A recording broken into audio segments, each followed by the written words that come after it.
every story appears ordinary till you see the core side of it. And what you're looking for is the story behind the news. We bring it to you from Lagos, the commercial capital of Nigeria. Giving you all sides and political stories round the clock. Every detail from the start line to the final whistle.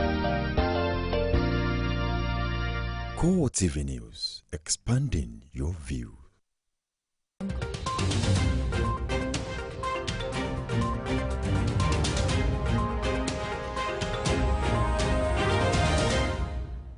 A very beautiful evening to you. Welcome to CoreTV Primetime News, broadcasting live from our Lagos studio.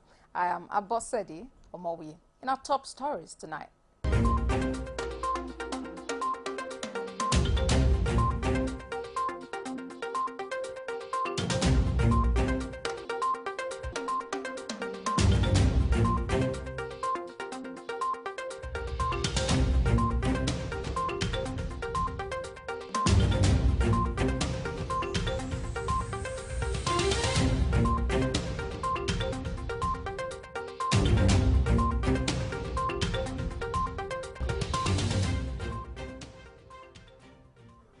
Many thanks for joining us on CoreTV Primetime News today. We now begin the news with report from Rivers State, where the Independent National Electoral Commission, INEC, has suspended the legislative elections in 6 local government areas of Rivers State, and via Andoni, Boni, Gukana, Kana, Eleme, and Tai local councils.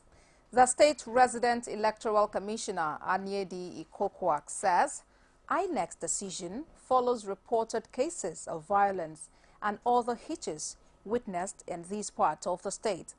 No date has been fixed for the rerun elections in the affected areas.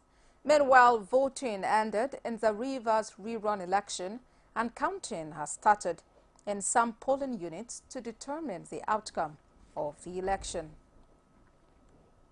The situation in the Rivers rerun election took a violent dimension in some parts of the state, while some other areas experienced relative peace. Reports reveal that voting was stalled in Okpobo Nkoro, Andoni and Boni owing to non-availability of sensitive materials such as result sheets. Meanwhile, in Asari Toru, Degema and Abonema in Rivers West Senatorial District, the election went on smoothly with security agents on the ground to keep the peace. In Ikwere local government area, however, there were some skirmishes with cases of stabbing reported. Shooting was also reported in Abalama after security agents reportedly left the area. And our River State Governor, Nyesom Wike, has condemned the conduct of the rerun election in the state, pointing out that the Independent National Electoral Commission, INEC, was not prepared for the federal and state houses of assembly rerun elections. Governor Wike made the statement after casting his vote in his Ward 9, Unit 7 in Rumwe-Pirikom Community, Obiakpo local government area. He decried the issue of fake result sheet, adding that this has caused most people to boycott the polls. The governor, who was accompanied by his wife, Justice Suzette Wike, however, commended the security arrangement for the election. And now the Nigerian Army has arrested the secretary to the Rivers State Governor, Kenneth Kubani, for allegedly stalling the distribution of electoral materials. Reports reveal that Kobani had this morning allegedly stormed a center in his area, having gathered that the original result sheet had been carted away by the military. The military arrested him for stalling the electoral process. Also, at least 7 persons have been killed in the rerun election that took place in all the 23 local government areas of Rivers State. Although identities of the victims have not been established, reports gathered reveal that one of the dead victims is an immigration officer serving in the state, reportedly killed at Abalama in Asaritoru local government area of the state. At Eleme local government area, 4 persons were killed, while 1 was killed in Nonwatai local government area. 1 person was also shot dead at Ogboloku community in Abwa Odua local government area of the state. And now the Chief of Army Staff, Lieutenant General Tukur Buratai, says the Nigerian Army has launched a thorough investigation into the killings of its personnel in Rivers State. The Army Chief disclosed this today in Owerri, the Imo State capital, when he paid a courtesy visit to the Imo State Governor, Rochas Okorocha, at the government house. General Buratai said the present happening in Rivers State is unfortunate, but assured that the combined security operatives are working assiduously to bring the situation under control, as several arrests have been made in connection with the killings. Meanwhile, now troops from the 1 Division of the Nigerian Army have killed 35 insurgents and arrested 38 armed bandits during a series of operations carried out in states within the northwestern part of the country. The General Officer Commanding GOC of the division, Major General Adeniyi Oyebade, made this known on Saturday while briefing reporters on their activities within the past 2 months. General Oyebade said the criminals were killed by troops of the Operation Sharandaji, while the 38 others who were arrested had been handed over to the police in the various states of their arrest.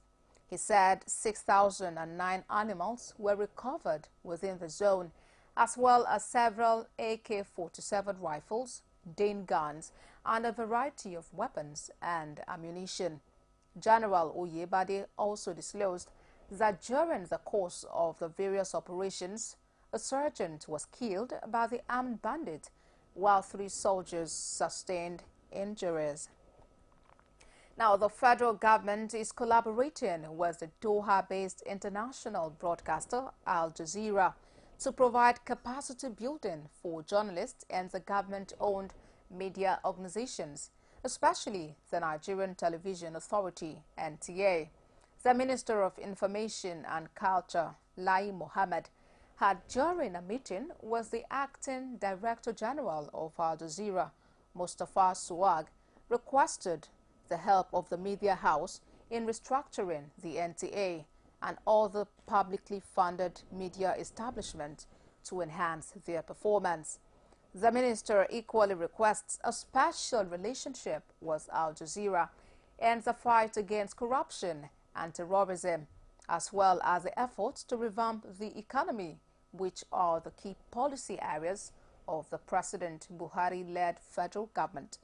In his response, the acting Director General of Al Jazeera, Mustafa Suwag, hails Nigeria for providing a conducive environment for the media to carry out its duties. He assures of his organization's willingness to cooperate with the ministry in the area of training.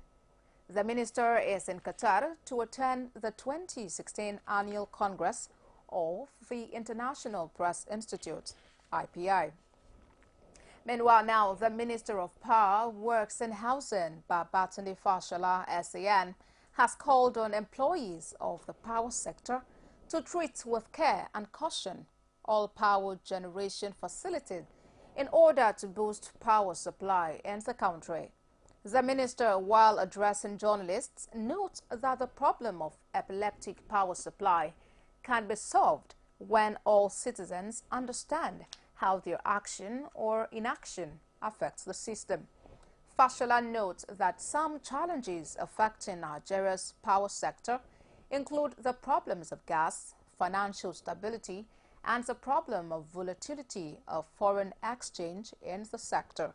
He urges the DISCOs and GENCOs to step up quality of customer service and value-added services in order to ensure adequate power supply to all Nigerians.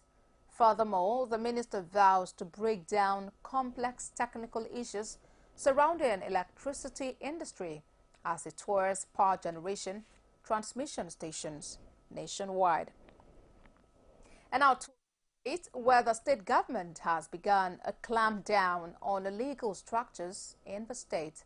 Speaking on the development, the State Commissioner for Urban and Physical Planning, Adebola Adeife, said this became imperative in view of the observed impunity with which residents erect their structures without following the due process. He disclosed that the government sealed up about 15 illegal structures, including fuel stations in Abeokuta, for violation of urban and physical planning laws of the state. The commissioner, however, appealed to residents to approach any of the offices of the Urban and Physical Planning Ministry to perfect papers and approval for their buildings. And out to Edo State, where the state governor, Adams Oshiomhole, has increased the salaries of health workers in the state by 5%. The governor disclosed this during a meeting with members of the Joint Health Workers Union at the Government House.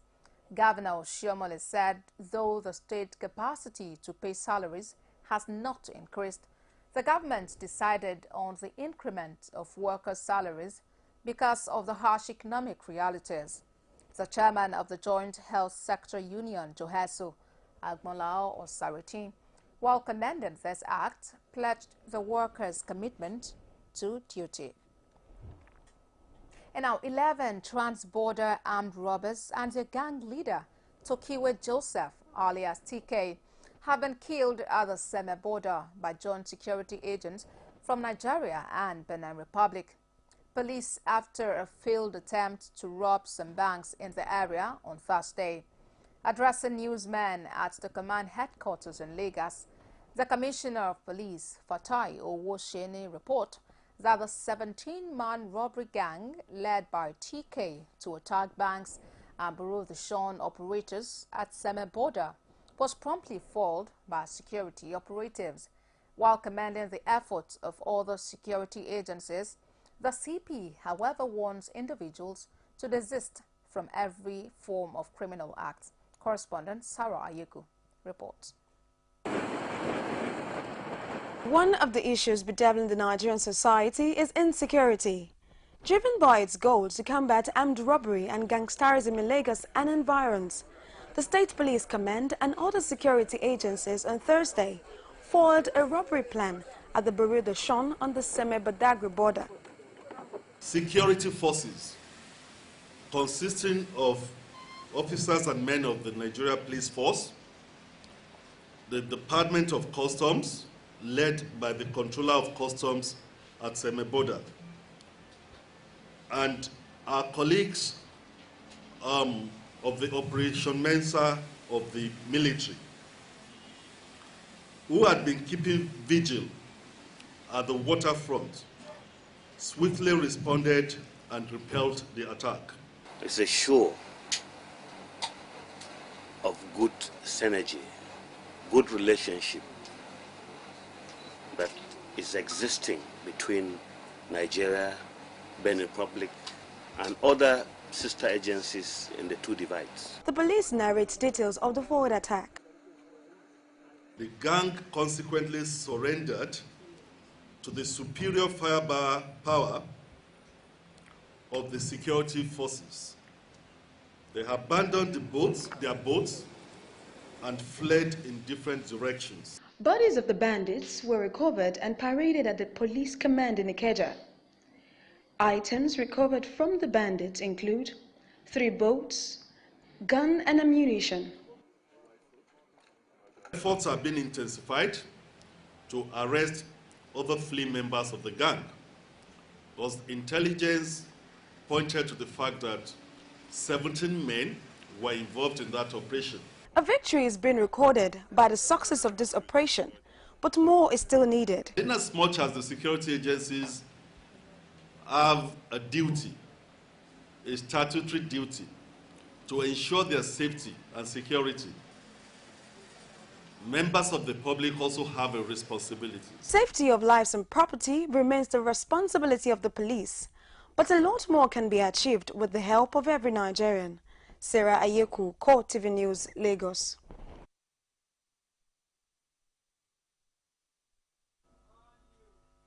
Still ahead on CoreTV Primetime News, lawyers condemn criticisms that trail some judgment of election petition tribunals, as well as those of the Court of Appeal and the Supreme Court.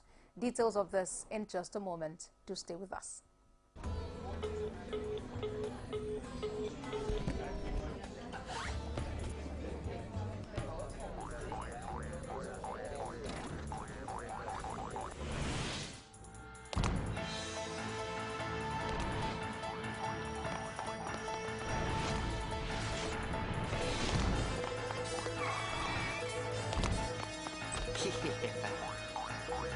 Join the Airtel family today and get 5 times the value of every recharge. Recharge with *555 *PIN# on the Airtel network and feel at home.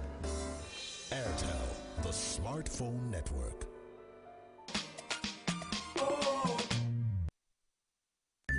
Thinking of how to send goods to anywhere? Think All-Seal Mail Services. Our courier and logistics is world class. What of your travel needs? All-Seal Travel and Tours can handle everything from ticketing, hotel reservation, and more. All-Seal Mail and All-Seal Travel and Tours, subsidiaries of Orchard Security and Investment Limited, All-Seal. Visit us today.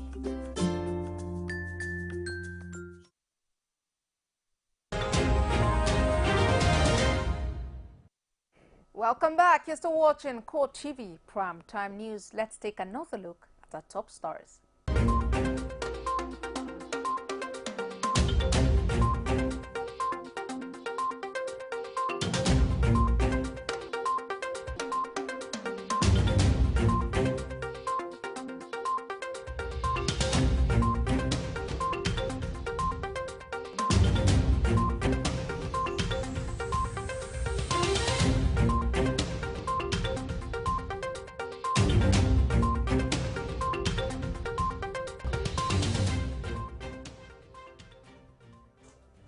You can get more on our top stories, other news and information on our social media platforms.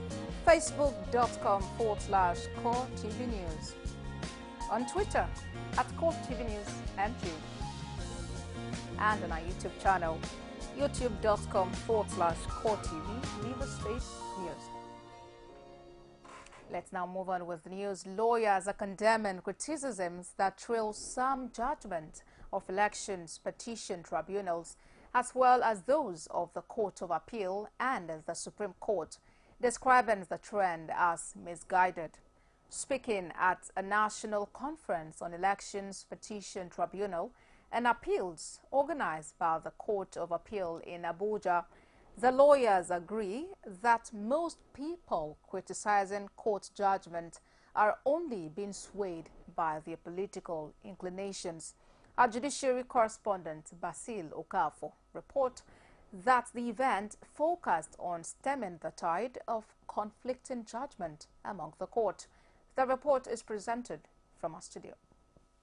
Conflicting judgments from election tribunal and appeal courts of various divisions on similar cases seem to be the order of the day. With this in view, the president of the Court of Appeal convened a conference in Abuja with a view to reviewing the trend. But participants at the occasion, who are mostly legal practitioners, are urging Nigerians who have grievances over court decisions on election matters to channel them through the National Judicial Council rather than resorting to unfounded allegations. I've been a victim of this kind of thing by many of our colleagues. We are doing a matter, and the colleague went and said, "We are probably that let's not bribe. You will see what is going on."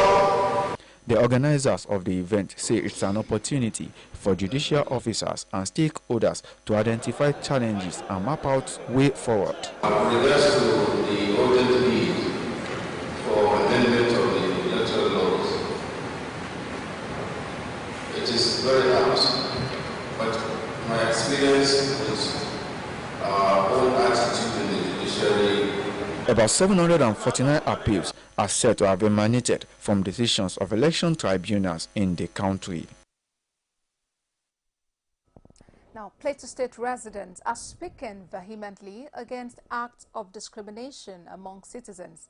Speaking with a correspondent in Jos, the residents blame the prolonged communal crisis in the state on the act of discrimination exhibited by those who harbor supremacist thoughts. Our correspondent here brings us more. Residents of Plateau State say the act of discrimination must be tackled first if the country is to move forward. A lecturer from Plateau State Polytechnic says any act of discrimination is inhuman. The most important component that makes a human being, which is the spirit.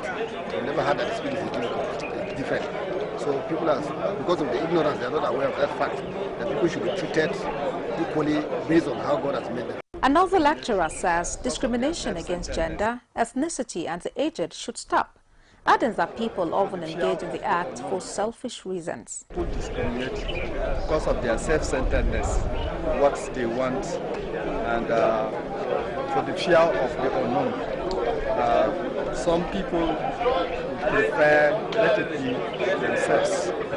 A human rights activist says discrimination is a gross act of wickedness of man to man. And sometimes people who don't have human feelings, some maybe they don't have the fear of God. Because I believe anybody that has the fear of God will not want to discriminate any other person, because we are all made from God.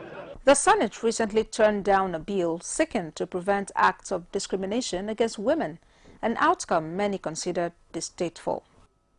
Plateau State residents there speaking vehemently against acts of discrimination.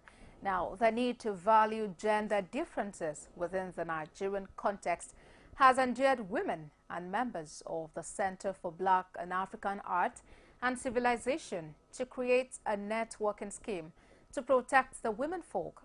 While speaking at a symposium in Lagos, Onari Duke, wife of former governor of Cross River State, Donald Duke, emphasizes the importance of a symbiotic relationship to enable an exploration of potentials inherent in every gender. Sarah Ayeko reports. The word parity in the theme for this year's International Women's Day may sound feministic. However, it is not. Adopting pledge for parity as a thrust for celebrating the achievement of women in 2016 has inspired the Center for Black and African Arts and Civilization to demand for a synergy between both gender. Men were in charge of society at some point in time. Their conception or definition of reality will be from their own perspective. If women refuse to query or interrogate that kind of culture, it will continue to stay like that. Meanwhile, living in a multi-ethnic country as Nigeria and the communality of women in each society may not assure gender equality. We do not, ask or expect any pity from the menfolk, because we have no problem. We are not less than, human. We are just as much of a human as the men are. As discussions continue on this theme, beyond the March 8th to 15th set aside as International Women's Week, questions on the productivity of women as against men get constantly asked. Looking after the man, looking after the children, looking after the home, and you still have to gain your self-actualization. So with these two assignments there, it makes it so difficult for a woman to really explore all her potentials. The fight for gender equality probably became prominent at the popular Beijing conference held by women from different countries in China in the year 1995. Revolution, if that's what you call it, then that's what it is. All women want is to be equally represented in every sphere of life. Sarah Ayeko, CoreTV News, Lagos. Now, over 100 medical students affected by the raise in cutoff marks by the University of Lagos Authority have called on the federal government to intervene in the sudden decision reached by the institution. Education Rights Campaign, a non-governmental organization, the students as well as their parents, while addressing newsmen in Lagos, urged the school to reconsider its stance, arguing that the move will only jeopardize the students' dream of becoming medical doctors. Victoria Solomon files in this report presented from our studios. Solidarity forever. Some medical students at the University of Lagos on February 10 this year protest the institution's decision to increase the mandatory cut-off marks for proceeding to Year 2. By implication, the 102 students who fall below this year's newly defined standard will either have to change their courses of study or quit UNILAG outrightly. We are not ready to relent in our fight against this injustice. We've even refused to register for the supposed courses that they've posted us into. They've been intimidating us by giving us about 2-3 deadlines. Education Rights Campaign, ERC, a non-profit organization, believes UNILAG authority has not been fair. We demand that they be allowed to proceed to the College of Medicine, the entry requirement of which they have successfully met. By killing their dreams, it is Nigeria and Nigerians who urgently need more doctors, more nurses, and other health professionals that we are killing in the last analysis. The students are calling on the government to intervene. We all have to fight this thing together, and the government also should help us because they are just trying to truncate people's destiny. People are not stable. All I want is that the government should look into this. The slots that were supposed to be given to us was given to the diploma students because they pay far more than us. So I just want the government to just see into this injustice and let it just stop. If not, to continue like that and to keep affecting people. They keep giving, keep giving diploma students more priority than the bona fide students. They didn't go through JAM, that's why they are coming through diploma. So they should just like a supplementary, as I think. In solidarity, parents of the affected students stand with their wards on the journey to actualize their educational goal of becoming medical doctors. Affected and aggrieved parents were going to resort to the law courts while the campaign continues, because we have tried to reason with the authorities that they should reverse this wicked and evil decision, but since they have chosen to remain adamant, we are left with no alternative but to seek the law courts. UNILAG medical students usually proceed to the Lagos University Teaching Hospital, LUTH, in Idiaraba, after spending their first year at the Akoka main campus of the university, where they study until eventual graduation and induction as doctors. Now, the residents of Jos and Plateau State are calling on the generality of Nigerians to imbibe a savings culture in order to survive the current economic hardship facing the country. Most of those that spoke with a correspondent in Jos say it would be almost impossible to achieve one's aim and objectives in life without strict adherence to a good savings culture. The report. Imbibing a savings culture has been recommended as a means of survival in the face of a dwindling economy today. This is much more so considering the falling standards of living of Nigerians. My children have these small boxes at home. My children, if you give them 10 naira, they will go and hide it there. If you give them 20 naira, they will go and hide it there. At the end of the day, they will bring it out and tell you, Mommy, this is what we have got saved so far. Some of the young ones in Jos say one of the benefits of savings is that they are able to meet with their immediate needs from their personal purses, even when their parents are not able to provide for them. To help myself in sponsoring myself to school, I have a little container that I normally drop at least 100, 50, anything that comes my way daily. If you don't save money, there's no how that for the future if you have an urgent need, there's no how you'll be able to use the money, because if you're consuming like food and charge card, a business and financial expert in Jos, Godwin Ore, enumerates what happens when people fail to save. What simply happens when you don't save is that at the end of the month, when you collect your money after sweating for 1 month, you begin to pay other people that have rendered services to you. He also advocates a policy thrust that would assist the generality of Nigerians to save for the rainy day instead of living on a hand-to-mouth basis. Wouldn't you just want to imbibe this culture and just have, a color, as Yorubas call it?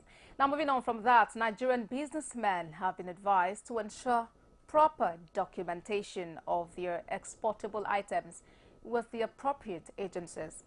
At an economic summit in Lagos, expert in non-oil exportation reiterates that many more macro, small and medium enterprises will be captured by the Nigerian government if their products are duly registered. Akin Bakeye has more.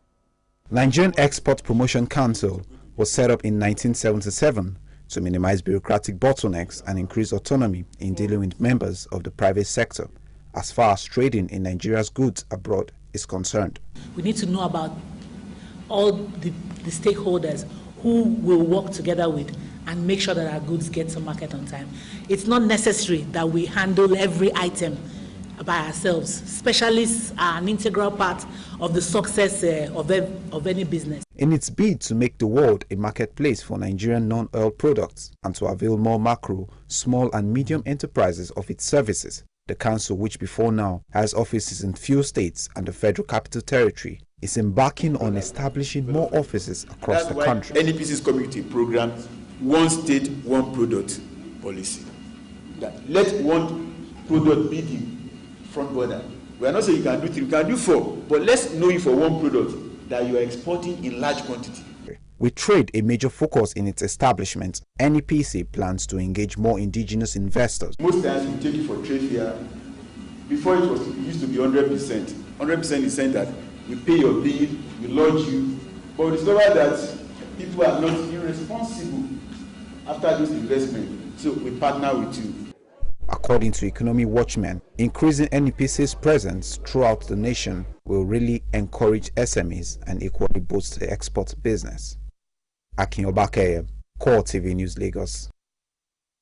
Still ahead on CoreTV Primetime News from outside Nigeria, and include that at least 62 passengers and crew die after a Fly Dubai plane crashed during an attempted landing in Rostov-on-Don. Details of this after this break. Do join us again.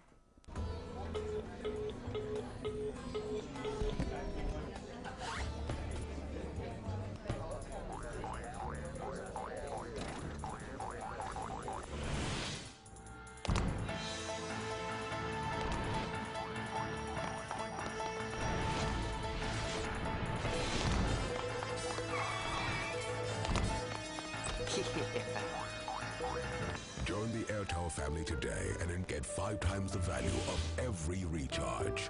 Recharge with *555 *PIN# on the Airtel network and feel at home. Airtel, the smartphone network.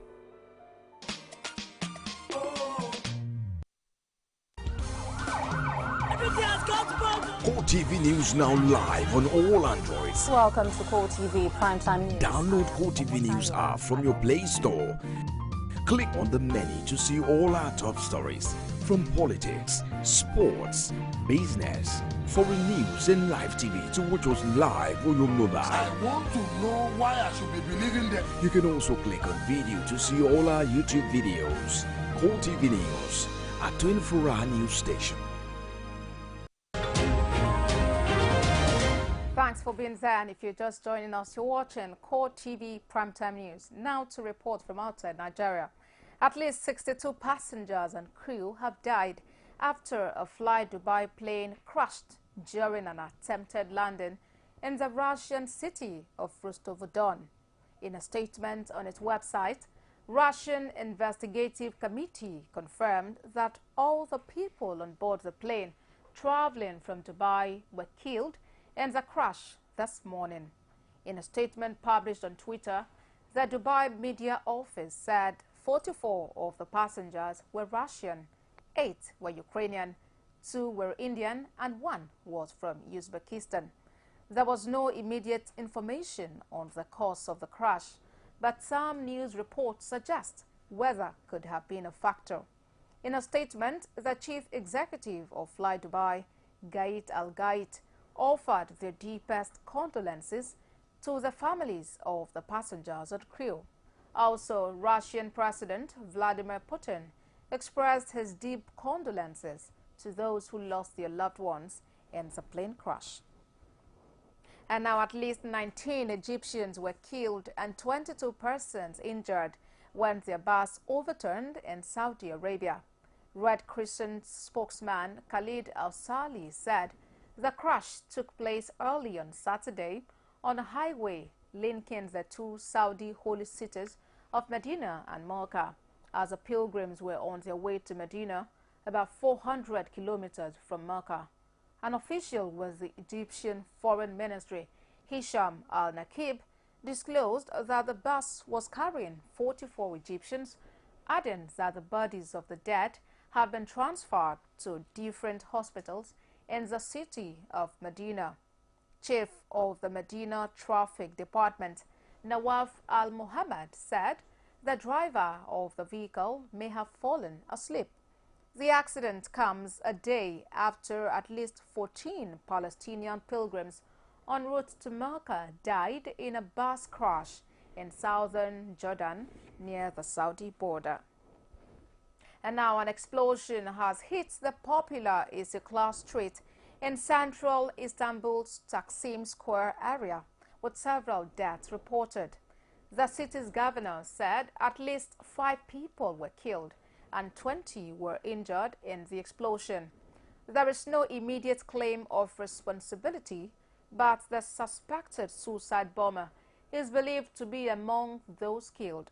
The explosion comes as Turkey is on edge following 2 recent suicide bomb attacks in the capital, Ankara, which were claimed by a Kurdish group, an offshoot of the outlawed Kurdistan Workers' Party, or the PKK. Let's now talk sports. Power style, and that's what he delivered. In sports, Super Eagles interim coach Samson Siasia has lauded the partnership between the federal government and English Premier League club West Ham United and Nicosia University, Cyprus, on developing grassroots sports in the country. The federal government, in the bid to develop grassroots sports and talent hunt in the country, had, through the Youth Sports Federation of Nigeria, entered into a memorandum of understanding with English Premier League club West Ham United and Nicosia University, Cyprus. At the signing of the memorandum of understanding in Abuja, the foreign partners say myriad of opportunities which will be made available by the collaboration will benefit the nation's sport, even at the tertiary institutions. They add that local and school leagues will be revisited toward achieving a central goal for the country. The partnership deal was concluded with a signing which was witnessed by Nigerian Sports Stakeholders Forum, which had in attendance the Nigeria Football Federation, NFF, League Management Company, LMC, led by Chairman Shehu Diko, and notable Nigerian coaches, led by Super Eagles interim coach Samson Siasia and renowned Nigerian league coaches. In other sports news now, Britain has recorded 2 bronzes at the World Indoor Championships in Portland. The duo of Lorraine Ugen and Tiffany Porter won the bronze medals on an otherwise frustrating day. 24-year-old Ugen equaled the indoor British record of 6.93 minutes to finish third in the long jump, but world outdoor silver medalist Shara Proctor was 8th. In other sports news, world number 1 Serena Williams has reached her 88th career final after beating Poland's Agnieszka Radwanska 6-4, 7-6, that is 7-1 at the ongoing Indian Wells. Williams' latest meeting with Radwanska is their 10th, and she has defeated the Polish tennis star in all of their meetings. 34-year-old Williams now faces Victoria Azarenka in Sunday's BNP Paribas Open final at the 2016 Indian Wells. Serena Williams, a 2-time winner of the tournament in the year 1999 and 2001, feels great about her feat, describing her comeback as exciting. Williams won 7 games in a row to take the first set and go 3-0 up in the second before 7 successive point clinch victory in the tie break. She has won 23 of her 24 matches at Indian Wells, taking a self-imposed 14-year exile from the tournament amid allegations of racial abuse from fans after Sister Venus withdrew minutes before the semi-final in 2001. And now talking, India has recorded a 10th defeat over Pakistan at World Cups and World T20s without ever being defeated after a 6-wicket victory at Kolkata, reviving their World 22 hopes. World 22 2016 host India on a difficult surface in a rain-affected match of 18 overs aside. Virat Kohli's unbeaten 55 took India to their target of 119 in 15.5 overs. Pakistan scraped 28 from their first 6 overs but were dragged to 118 to 5 by Shoaib Malik 26 and Umar Akmal 22. The India-Pakistan match was the most eagerly anticipated match of the competition between two fierce rivals who seldom meet outside of international tournament because of political tensions. India, the pre-tournament favorite, after losing their first match to New Zealand, can still reach the semi-finals if they succeed in beating Australia and Bangladesh. Pakistan also are still in the hunt for a last 4 spot, but face tougher tests against the Australians and unbeaten Kiwis. And responding to their exits from both the Champions League and FA Cup, Arsenal recorded a comfortable 2-0 victory over Everton at Goodison Park. The scoring was opened on 7 minutes by Danny Welbeck and was put through by Alexis Sanchez to round Joel Robles and slot home for his 4th of the season. Teenager Alex Iwobi on 42 minutes marked his maiden Premier League start with a first goal for the club. The result sees the Gunners 11 points behind leaders Leicester City. It was the first win in 4 league matches for third-place Arsenal, who dominated the game. The Gunners' victory can also be described as light at the end of a week of poor soccer outing. In contrast, Everton failed to test their opponents properly and had just 2 shots on target as their dreadful home form, now 4 defeats and 5 in the league, continued. Meanwhile, Nigerian youngster Alex Iwobi was man of the match. Now, Leicester City have moved 8 points clear as the top of the Premier League after Riyad Mahrez's goal saw off a stubborn Crystal Palace side. At the end of the match, Leicester City recorded a 1-0 victory over opponent the Eagles. Mahrez missed an early chance after being put clean through but made amends when he turned in Jamie Vardy's cross. Damian Delaney hit the bar for Crystal Palace in injury time, but the Foxes held out to clinch another vital win. Crystal Palace are into the FA Cup semi-finals but remain without a league victory since 19th of December, the year 2015. Now here are results of the Premier League matches played today, Saturday. Everton lost to Arsenal 0-2. Chelsea drew 2-2 with West Ham. Crystal Palace lost by 0-1 to Leicester City. And in all the matches, Watford lost to Stoke City by 1-2. West Brom lost to Norwich by 1-0 to West Brom. And Swansea City defeated Aston Villa 1-0. Well, that's it on CoreTV Primetime News. But before we go, let's take a look at our top stars.